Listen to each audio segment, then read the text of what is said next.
क्षमता है वो, हाँ। जो पहले नहीं थी, जो पहले बनाने नहीं दी गई कि चीन को मत छेड़ो साहब, चीन को मत छेड़ो। अरे तुम्हारे बगैर लड़े तुम्हारी पतलून अगर ऐसी गीली हो जाएगी तो फिर तो हर कोई डोमिनेट करेगा, सिर पे चढ़ के बैठेगा।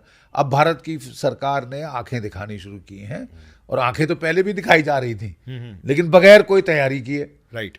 बगैर फौज को एक्सपैंड किए, आर्म किए, नए हथियार खरीदे, इंफ्रास्ट्रक्चर बनाए। हाँ। आप वहां समझो कि चीन से पंगा लोगे तो फिर आप जा रहे हो पगडंडी पे, और उसके ट्रक आ रहे हैं पाकिस्तान के बॉर्डर वर्जन तक, 2 बन रहे हैं। यू नो, उसके ट्रक बॉर्डर तक आ रहे हैं, क्लास 50 रोड, क्लास 70 रोड।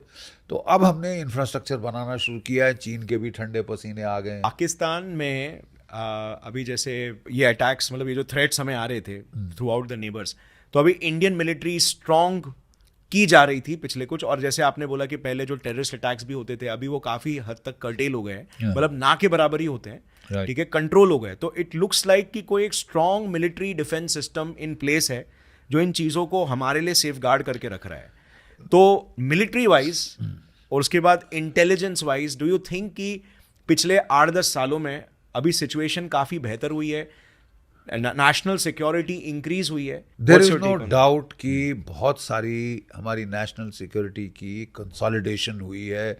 जैसे कि आपने बताया, terrorism in J&K is almost finished.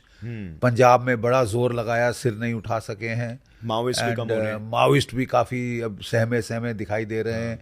कोई खास वो नॉर्मली मार्च अप्रैल में वो 1-2 इंसिडेंट करते हैं और फिर पूरे साल के लिए दुबक जाते हैं अंदर। Hibernation. सो पूर्ण रूप से तो खत्म तो नहीं हुआ, बट बहुत कर्टेल हो गया, बहुत कर्टेल हो गया। So on that internal security scenario full marks. फिर हमने इंफ्रास्ट्रक्चर बिल्डिंग शुरू की है हिमालयन बॉर्डर में। एक सोच थी साहब भारतवर्ष में कि हमारे बॉर्डर इलाकों में सड़कें ना बनाओ। क्यों ना बनाए साहब? कि चीन उसका इस्तेमाल करेगा। एक व्हाट नॉनसेंस इज दिस? ये क्या बात हुई? ये क्या बात हुई? वो इजरायली कहते हैं, the road that leaves from Damascus to Tel Aviv also leads from तल अवीव टू दमास्कस। हमने बहुत अच्छी चीज जो करी है वो है self sufficiency, autarky in weapon systems, you know, self reliance in weapon system. क्या था कि बड़े सालों से, दशकों से हमारे देश में बोला जा रहा था हम तो साहब आत्मनिर्भर हैं। कैसे आत्मनिर्भर हैं? किसी और हम से हथियार सेमी ले रहे हैं। Knockdown kits, completely knockdown kits रूस से लेते हैं। अपने देश में मैकेनोसेट जैसे बच्चे जोड़ते हैं, हम वैसे जोड़ देते हैं। हम तो साहब सेल्फ सफिशिएंट है। बकवास, तुम सेल्फ सफिशिएंट हो। It was a optical illusion. 71 की लड़ाई के पहले हमारी एयरफोर्स ने कहा, DRDO वगैरह सबको, और HAL को बोला कि साहब ये इसमें केवल मिसाइल फायर होते हैं MiG-21 पे। हम चाहते हैं इसमें कैनन लगाई जाए, ताकि जब मिसाइल फायर हो जाए तो तब भी तो कुछ कर सके। और मिसाइल तो केवल एयर टू एयर कॉम्बैट के लिए, हम इसको इस्तेमाल करना चाहते हैं एयर टू ग्राउंड के लिए। तो बोले साहब हमसे होगा नहीं, हमारे पास तो ये नहीं, सोर्स कोड नहीं, फलाना नहीं, ढिमकाना नहीं। बोले क्या सिर स्वा। वो अपनी एयरफोर्स की वर्कशॉप को दिया, उसने लगा दी 23 मिलीमीटर कैनन लगा दी MiG-21 में। तो कहने का ये है कि self reliance mean you design your own weapons, Right. You make your own source code, You have your own technology. You do everything from a scratch Right. Yourself. तब जाके सेल्फ रिलायंस आती है। Right. हमने वरना weapons public में sir- sector public sector को दिया, वो तो खा खा के मोटे हो गए, और कोई सेल्फ रिलायंस कुछ नहीं आई। तो अब हमने प्राइवेट सेक्टर को इन्वॉल्व करना शुरू किया, उससे बहुत फर्क पड़ा है। हमने साहब देखिए, औटार्की हमारी जो है न्यूक्लियर पावर में हो गई है। अब हम पे जितने सैंक्शन लगे जाए भाड़ में, हमने उसके बरखिलाफ हमने जो है अपने न्यूक्लियर बॉम्ब्स बना लिए हैं। कोई 6-5 हमने टेस्ट किए थे शक्ति सीरीज ऑफ एक्सप्लोजन में।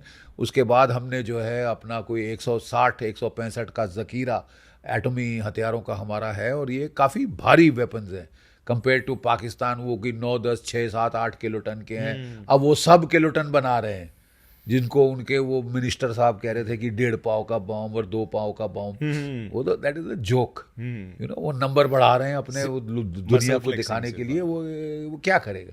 वो हमारी एक आर्मर्ड स्क्वाड्रन को नहीं रोक सकता, यू नो। वो 1.5 पाव का 2 किलो का बॉम्ब, क्योंकि वो भी प्रोटेक्टेड है न्यूक्लियर उससे। तो कहने का मतलब ये कि अब हम न्यूक्लियर पावर में अच्छे हैं, मिसाइल पावर में बहुत अच्छे हो गए हैं। सभी हाल ही वी में हैव पृथ्वी अग्नि मिसाइल 5 की भी टेस्टिंग अग्नि 1 2 3 4 5, और जो अग्नि 5 जो हमने टेस्ट किया है वो है MIRVD, multiple independently targetable re entry vehicle, यानी एक मिसाइल के ऊपर कोई 2 से लेके 10 वॉरहेड आ सकते हैं। ओहो।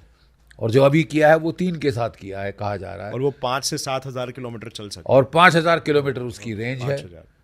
और कोई 1.5 टन वो पेलोड कैरी कर सकता है। तो एक के बदले एक वॉरहेड के बदले वो 3 वॉरहेड कैरी करेगा। इसका मतलब क्या है? इसका मतलब ये है कि अगर दुश्मन के पास एंटी बैलिस्टिक मिसाइल डिफेंस भी हो, जैसे चीन के पास है, तब भी ये पेनिट्रेट कर जाएगा, तब भी ये डिकॉयज छोड़ सकता है, ताकि आपके जो एंटी बैलिस्टिक मिसाइल है वो डिकॉय की तरफ जाएं और फिर असली आए और आपके सर पड़े।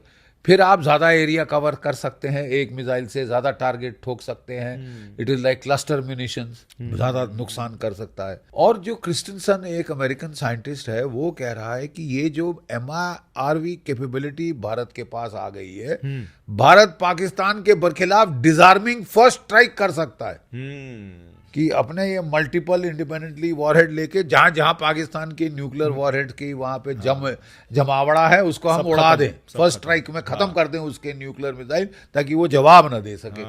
तो थर्राया हुआ है पाकिस्तान इससे, यू नो।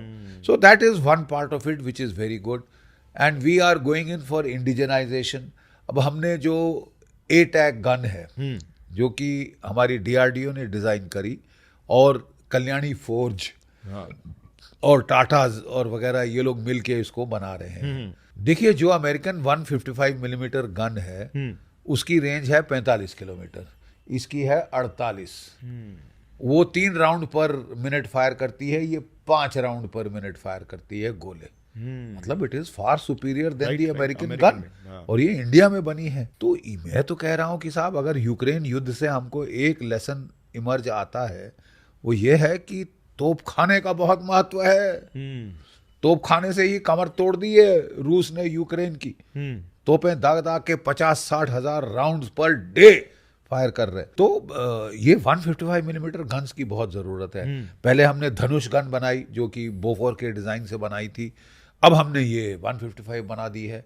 हमारा तो सरकार को सुझाव है कि जल्द से जल्द 100-200 साल का मत करे, आपको 1800 ऐसी गन चाहिए, और जल्द से जल्द ये अपना जो फायर पावर का जमावड़ा है इसको तेज कर दें, क्योंकि ये वॉर विनिंग फैक्टर है। तो ये भी बहुत अच्छा हो गया। हम अपने एयरक्राफ्ट कैरियर बना रहे हैं, हम अपने डिस्ट्रॉयर बना रहे हैं, हम अपनी न्यूक्लियर सबमरीन बना रहे हैं, अपने फ्रिगेट बना रहे हैं, अपने आप माइन स्वीपर और कॉर्वेट्स बना रहे हो। बहुत कम देश है जो कि ऐसा कर सकते हैं। 4.5 जनरेशन तेजस एयरक्राफ्ट, एडवांस लाइट हेलीकॉप्टर, ये सब बहुत अच्छा हुआ है, बहुत बहुत अच्छा हुआ है। अगर आपको ये क्लिप पसंद आई तो पूरे पॉडकास्ट का लिंक नीचे डिस्क्रिप्शन में। Indulge and enjoy.